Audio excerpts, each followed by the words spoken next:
ইন্নাদ-দীনা ইনদাল্লাহিল ইসলাম। তাহলে এখানে কি সর্বশ্রেষ্ঠ কথা আসছে? ইন্নাদ-দীনা, নিঃসন্দেহে একমাত্র, কেবলমাত্র, শুধুমাত্র দিন একটাই পৃথিবীতে, তার নাম হলো ইসলাম। ইসলাম ছাড়া সব বাতিল।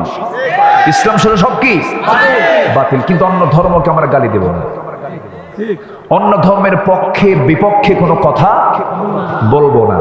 কিন্তু সর্বশ্রেষ্ঠ ধর্ম, সর্বশ্রেষ্ঠ দিন বলতে ইসলামকে আমরা বলতে যাব না, কারণ এই কথার মধ্য দিয়ে অন্য ধর্মের শ্রেষ্ঠত্ব প্রমাণ হয়ে যাচ্ছে। সম্মানিত ভাইয়েরা, দিনটা কার? আসতে বলবেন না, কার?